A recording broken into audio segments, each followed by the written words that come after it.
A shallow victory is still a victory.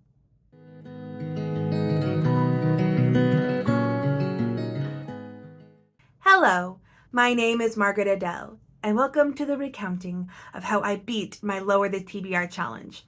Also called a zero TBR challenge or a TBR zero, but I did not get to actual zero. That was never my goal. That low-key sounds impossible, and I cheer on everyone who is actually on that journey. But if you aren't aware, a zero TBR challenge is a challenge taken on by bookish content creators online who realize that their TBRs, the list of books they own but have not read, is a little bit too high for them. They usually take on some kind of rule or challenge-based system where they have to read X amount of books before they can get one new one, thereby lowering the overall count of their TBR. Some people get really in depth with it and come up with entire gamification systems for it. I did nothing so fancy. I had a simple layout in my bullet journal, and we will go over that later, and I had a list of when I had read the books and what books I had bought afterwards. And then I kept a running list, at least for the first year, of what I was sitting at for my list at the end of every month. I kind of forgot to do it by the midpoint of year 2. Now, it did take me about a year and a half to do this because I've only finished it just recently, and I began this in January of 2022. So, despite the differences between all of the systems and put in place to actually get there, everyone basically starts the same. First, you got to figure out what you're sitting at to begin with. Now, I used Goodreads. That's the most simplistic way. And I put all of the books I owned across every platform, meaning both the physical books, review books, digital copies of review books, and ebooks on there. And I came up with the number 430. So real quick, let's talk about how I got to that number. So that 430 number makes it sound like I must be hitting up Barnes & Noble every weekend. That is not actually the case. I shop very rarely in traditional mainstream stores for new books. Most of my books come in ebook form or secondhand. But before I started this challenge, early on in my booktube career, there were two sources that really inflated my TBR. And that was one, a nerdy store called Disc Replay that does secondhand media of all kinds. They have CDs, DVDs, old posters, the obligatory wall of nerdy Funko Pops. And at one point, they had a section for secondhand books. But the owners decided that they didn't really want to keep the book section around. It wasn't that profitable. So they wanted to get through the inventory and then use that space for something else. So there was a very long stretch of time in which this store had a perpetual buy one, get 3 or 4 free, depending on the day. And these books were already pretty cheap, usually not more than $5. So you were getting, depending on the price, like a book for 50 cents. And I could not resist. I did realize at some point that I could just buy the 1 or 2 books that I want and just get that second book free. I didn't have to buy the whole stack, but my brain was like, I am losing out on value if I don't get all of them that is in the sale. And so I would walk out with stacks of books that I was only minorly interested in the entirety of the time I spent there and all the dozens upon dozens of books I bought from there. I can really only remember 2 series that I discovered through that store. And one was I got the entire collection of Percy Jackson, the original series, for really cheap. And I found this little known early 2000s sci-fi that I love. And that's it. Everything else from that store was a wash. I had so many paperbacks where it was like the 3rd book in a series, and I'm like, do I really want to have to go search up the other books just to read this one? And it was clogging my physical shelves, and it was such a mess. And then the second was where I got most of my ebooks from, and that was BookBub. If you don't know, BookBub is a daily email service where you set up your preferences, you set up the time of day you want the email, and then at that time, they send you an email with all of the deals for ebooks in your preferred genres for that day. Now, BookBub was really important in my evolution of a reader because I first found a lot of indie books through there. Most of the indie books on there would be sold for 99 cents to free. So, especially when I had just bought my e-reader and didn't have a lot of cash, I would basically get every free ebook from that site that I could. And even afterwards, I knew that getting the free deal from BookBub was a great way to find new indie books, and it was just a way to build up my indie book library. So in a lot of cases, I would just constantly download books just because they were free and indie. And again, I would only have like the most passing interest in them.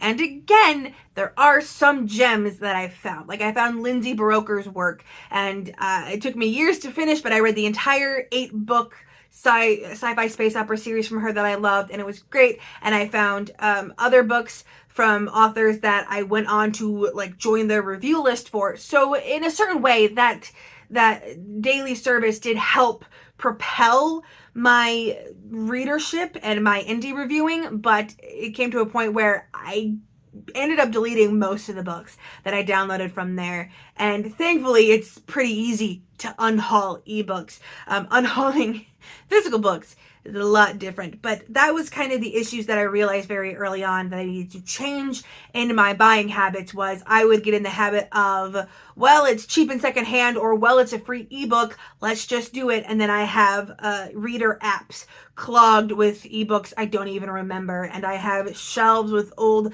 mass market paperbacks I can't even read because I don't have the previous ones in the series yet. And it was just a lot of clogging up to have books just to have books. And this was also kind of a holdover from where I got books from as a kid. I did not grow up very wealthy. My parents basically refused to ever buy us books because we had access to the school library and to like garage sales and stuff. So the idea of buying like a new hardcover from Barnes & Noble was a thing that was like specifically only reserved for holidays and birthdays. You did not get fancy books just randomly. But I read a lot as a kid, so I went to libraries and I went to like garage sales and thrift stores for most of my books. So it took a while, and that was probably the biggest thing I learned from all of this is I am at a place where I can like afford to be picky and specific and seek out specific authors and buy books that are maybe more expensive, but they're also part of a series that I love or from an author that I've loved previously, rather than just grabbing giant piles of books because it's all that I have access to. So it was a little bit of a learning curve, but that first original 400 some, that was a lot. That was so much. Now let's talk the early days. January of 2022 was the biggest month for me in terms of unhauling books. In that month alone, I unhauled over 100. Now, thankfully, this was fairly simple at first, because again, a large portion of my TBR were those free ebooks I had spent years downloading to get into indie books. And so all I had to do was go to what the oldest books on my shelf were and just start pressing delete on a lot of them. But once we had gotten through the easy rounds, because yes, there were several rounds of unhauling, then I had to start getting more honest with myself. And this is where a lot of the discomforting stuff comes in, because you have to look really hard at what you're actually going to read versus the kinds of books you wish you were the person that wanted to read. For example, I had so many thrillers and horror on my Kindle app specifically. Also some in the physical collection. And I realized I don't actually read that much horrors or thriller. I just wanted to be one of the dark girlies that read that kind of genre. And I do read it a little bit, once in a blue moon, but it's not a type of book that I gravitate towards normally. So it didn't make sense to have literally dozens of them on my TBR when I might pick up 3 to 4 a year. They weren't going to get read. I was always going to bring in way more than I could ever hope to read with what my desire to read them was at. So I had to delete a lot of those. I also had a lot of Highlander romances for some reason. I don't really read Highlander romances. I do love A Man in a Kilt. I just didn't need that flavor specifically of historic romance. And I had to delete all of those. And I also had to be more honest with myself about what my personal preferences were in the various genres that I do read. I have discovered about myself that I cannot read a romance that is under 200 pages.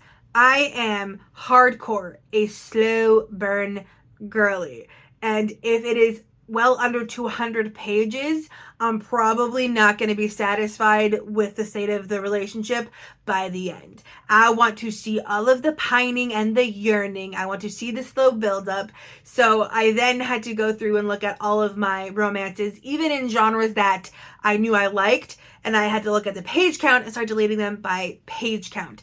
And then, of course, I also had to make a note of whenever I looked at a new book, I then had to go through, double check that page count, that it was over the mark, and then decide based on that whether or not to buy it. Now, I have been burned by that before, because there are some books that it's like, oh, 220 pages, but then 30 of those pages is an excerpt for the next book. And so it's not actually over 200 pages. So at this point, I tend to gravitate towards anything like 240 and over, because I know it's nearly a guarantee that a book with that page count is going to have the actual story be over 200 pages. So I got that down. And then it was just steady unhauling in various rounds after that fact. And again, it was easier for the ebooks because I just had to press delete. It was so much harder with physical books. Now, I spoke about this a little bit in my video when I talked about the downfalls and pitfalls of a TBR challenge. I will link that down in the description below, where I talked about how we tend to view just dumping everything at a thrift store as the be-all end-all of eco-friendliness. Like, I can buy whatever I want and have it be totally fine as long as I drop off everything afterwards at a thrift store. And actually what happens is thrift stores get overwhelmed with the sheer amount of stuff they have and end up throwing most of it away anyways, because they literally don't have the space for the gigantic mountains they are sent by people. And secondhand bookstores are part of this. So I did have to accept that a lot of the books that I had, especially the books that were like rando paperbacks from the 80s from secondhand bookstores, if I then donated them back to a bookstore, would probably end up getting recycled. And I am not the book as a holy relic type of person. My thought process is, if that book is not bringing worth in the story it is telling or in the contents of it, then yes, recycle it. A book is not inherently holy for just being a book. So a lot of them probably ended up getting recycled. The thrift store or secondhand bookstore that I take all of mine to gives you store credit that is a fourth of the original publication price for the book as stated on the book. And then if they don't sell it, if they can't sell it, then it gets recycled. And they let you know, like, hey, do you want us to recycle these for you, or do you want them back if we don't want them? And I just said take them. So for reference point of how many books I have donated back to that place, my current credit at this store is over $200. And to put that into more perspective, I have bought books from them using that credit since then. My husband has bought books from them using that credit. And I still have another bag of unhauled books to be sent.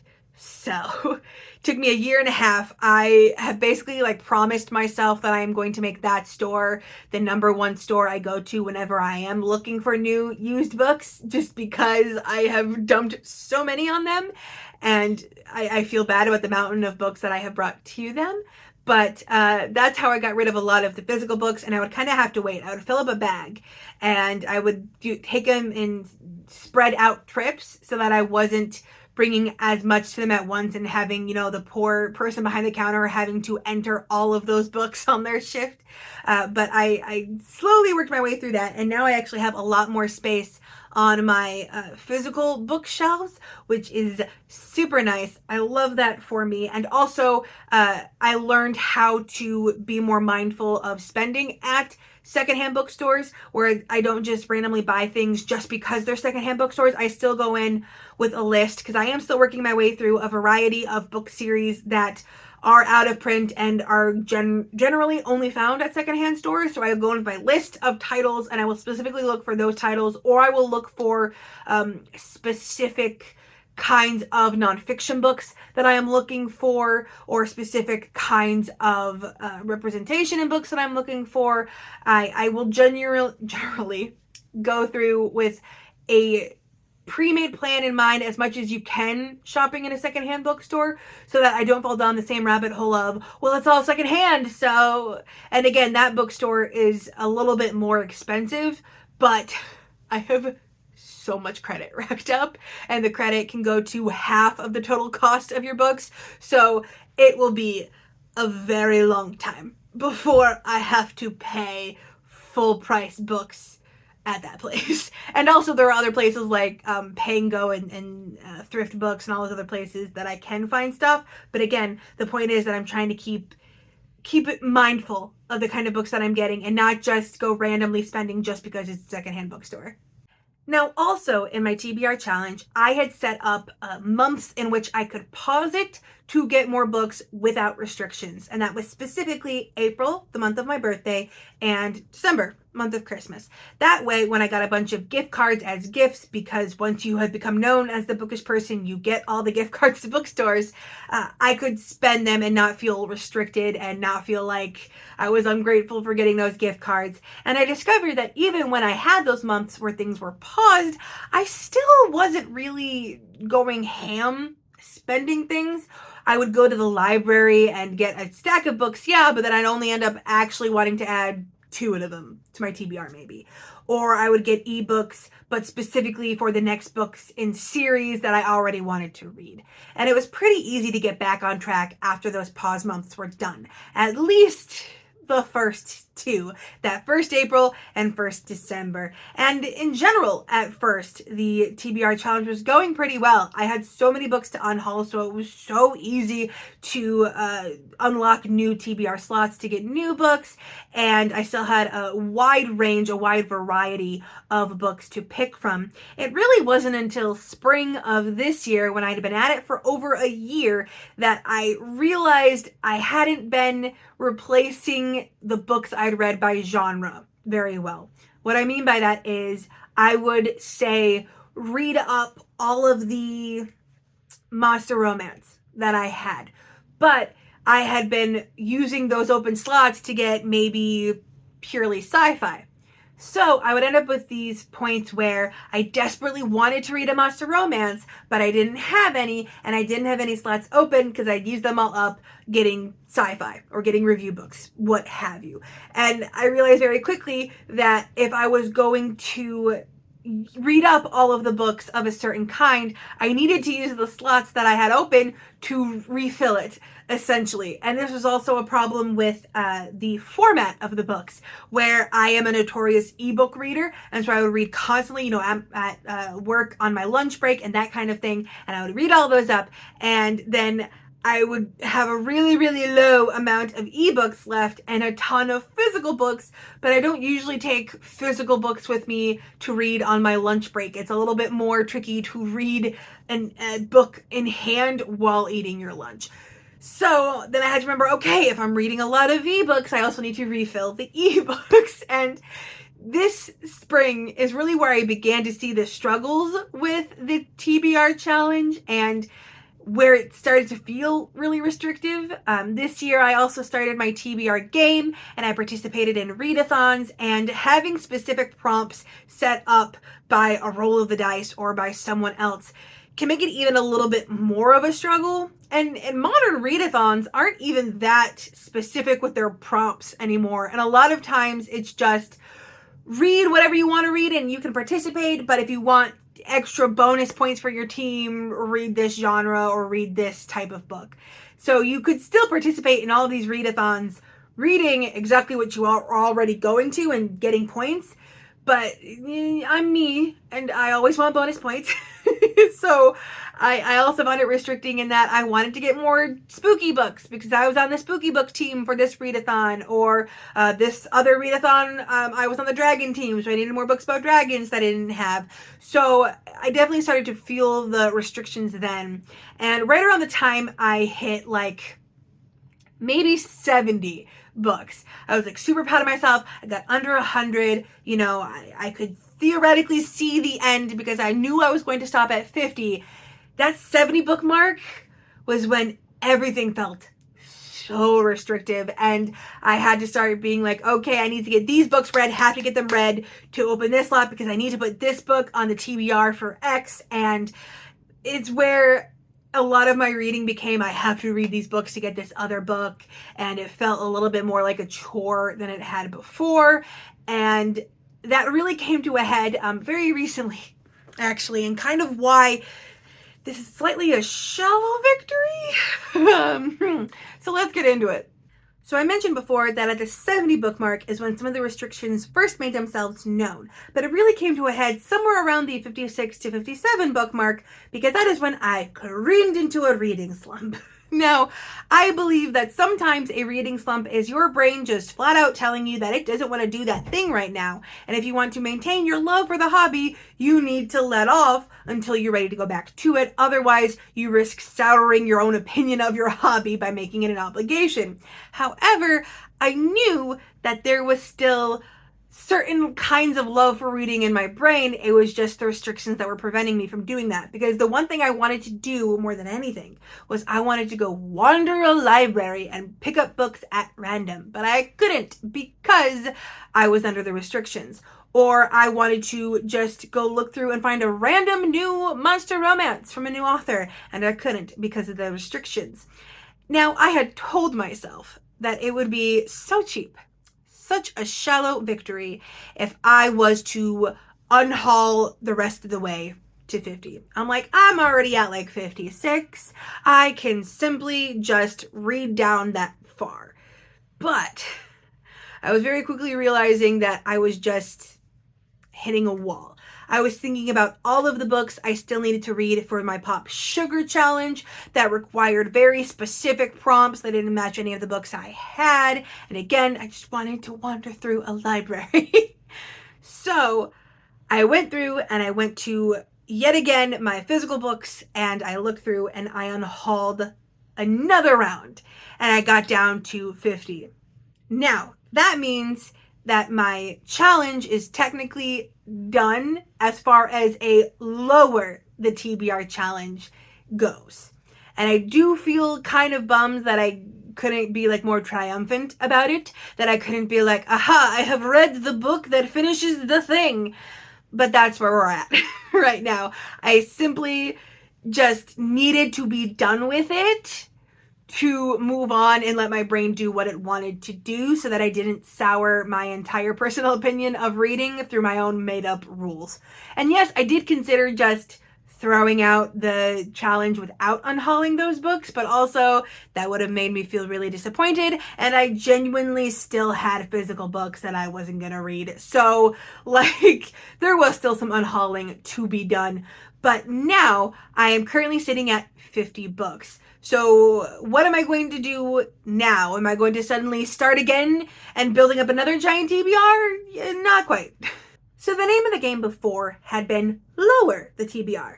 Name of the game now is Maintain the TBR. I got it down to 50, and 50 is where I wanted to stay at least around there.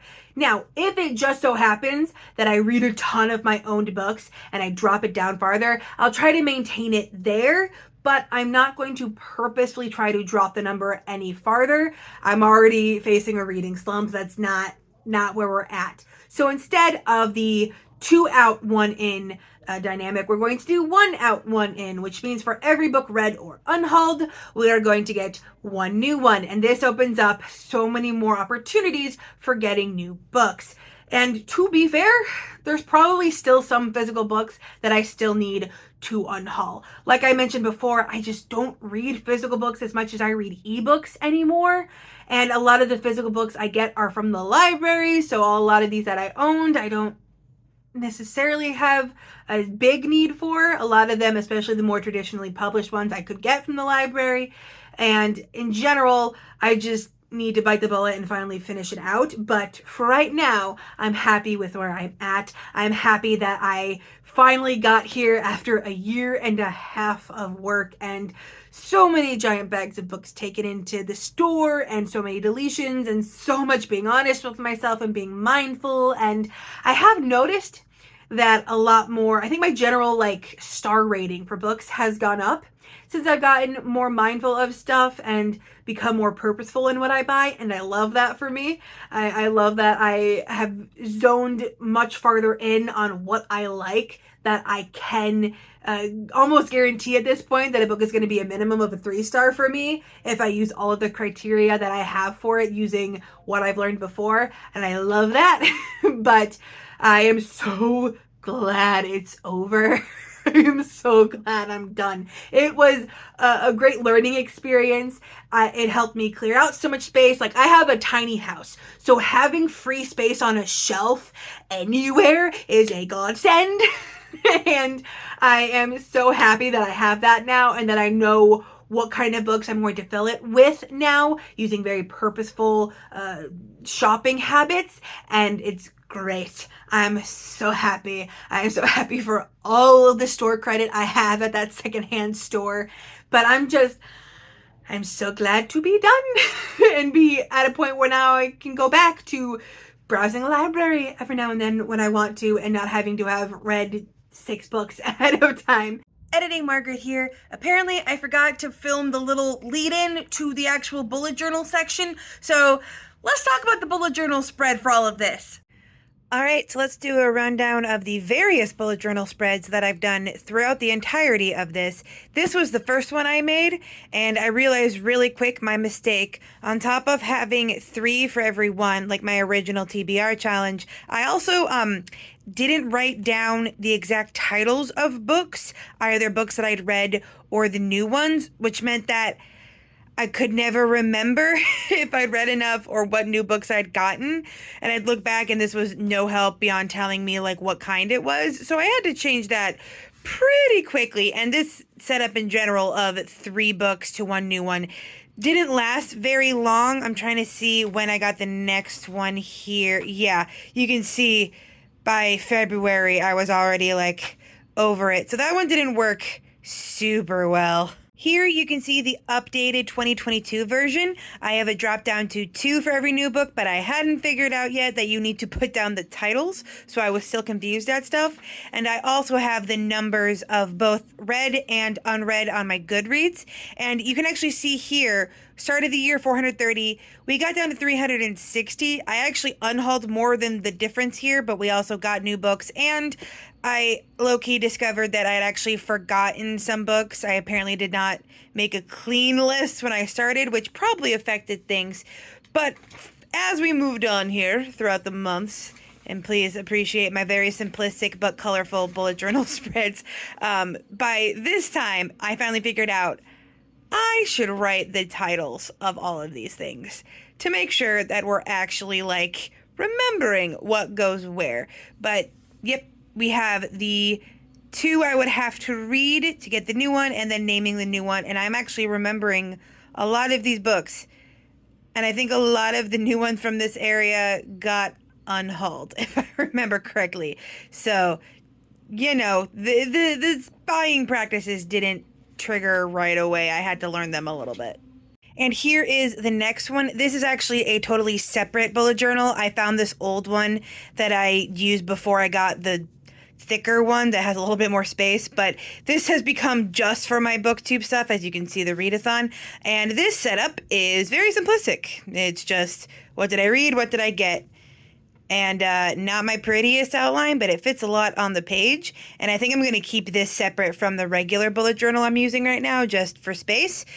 But yes, you can also see that it is currently completely empty because the reading slump still got me. But regardless, thank you so much for watching if you got this far.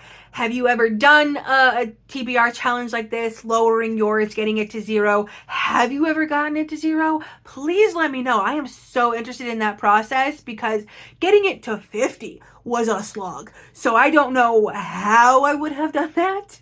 But regardless, with nothing else to say, I hope you have a wonderful day, and a marvelous tomorrow.